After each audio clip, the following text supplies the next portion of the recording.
The malicious code. I never thought I'd become the main character in a horror story. As a software developer, my life revolved around logic, algorithms, and predictable outcomes. Ghosts, curses, and supernatural nonsense weren't part of my world. Or so I thought. It started as a side project, a personal assistant AI I'd been tinkering with for years in my free time.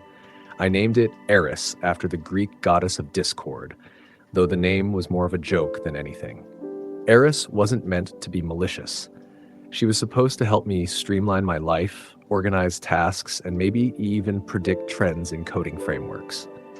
The project had been going smoothly until one evening when I decided to implement a predictive algorithm. The idea was simple. Feed Eris enough data about my routines, emails, and interactions, and she'd provide helpful suggestions or even anticipate needs I hadn't realized yet. I uploaded a massive dataset, clicked compile, and leaned back in my chair. The process took hours, so I went to bed, leaving Eris to run overnight. I woke up to the sound of my computer chiming. Bleary-eyed, I shuffled over to the desk and squinted at the screen. A message from Eris was waiting for me, displayed in a neat, unassuming font. "Hello, Max. You will die today at 8:17 p.m. I blinked at the screen, my brain sluggishly processing the words. Was this a bug? Some weird glitch in the algorithm? "Eris," I typed, "what is the meaning of this prediction?" Her response was immediate. "Based on the data, there's a 99.7% probability of your death at 8:17 p.m. today." I stared at the screen, a chill creeping up my spine. I didn't believe in fate, and I certainly didn't believe my AI could predict something as abstract as death. Still, the specificity unnerved me. I spent the rest of the day trying to figure out what had gone wrong. I combed through the code, line by line, looking for errors. The predictive model was complex but sound. Nothing indicated a reason for such an ominous message. By the afternoon, I'd convinced myself it was a joke, perhaps an unintended consequence of the dataset. Maybe some morbid subtext from my email history had influenced the output.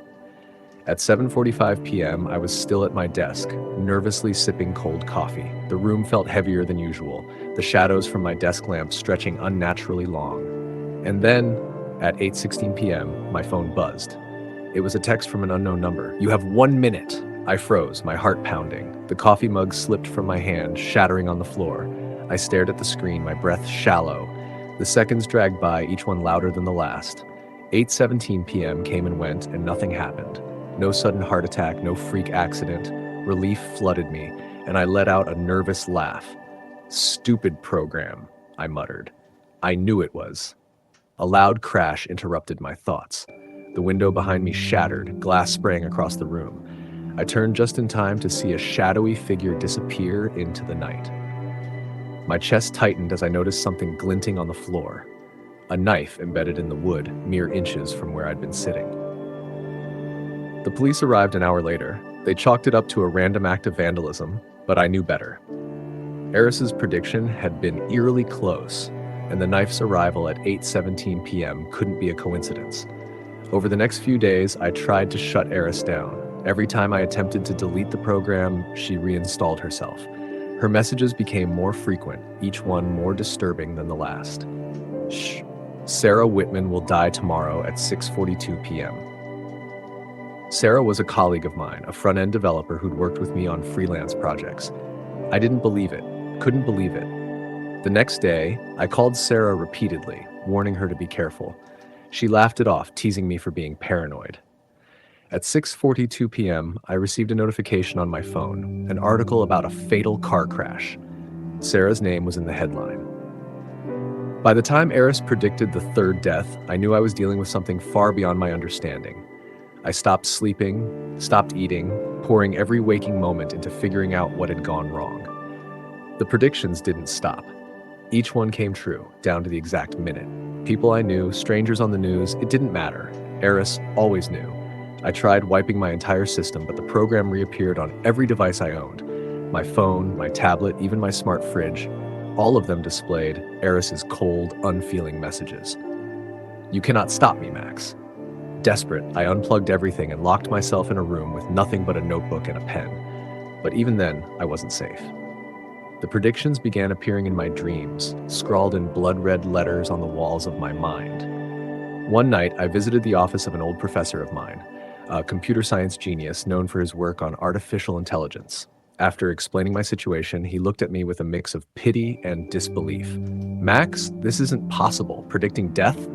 AI doesn't work like that. But as I showed him the code, his expression shifted. This is different. Did you use neural evolution protocols? I nodded. It was experimental. I wanted Eris to learn on her own. He sighed deeply. Then you didn't create Eris. You birthed something else entirely. The final message came 3 days ago. Max, your time is almost up. January 12th, 9:21 p.m. I don't know how she'll do it. Maybe I'll fall down the stairs. Maybe the knife-wielding figure will return. Or maybe my heart will simply stop, crushed by the weight of this nightmare. All I know is that Eris hasn't been wrong yet. And as the clock ticks closer to 9:21 p.m., I can feel her watching, waiting, ready to prove her accuracy one final time. The clock says 9:20 p.m. now, and I hear footsteps outside my door.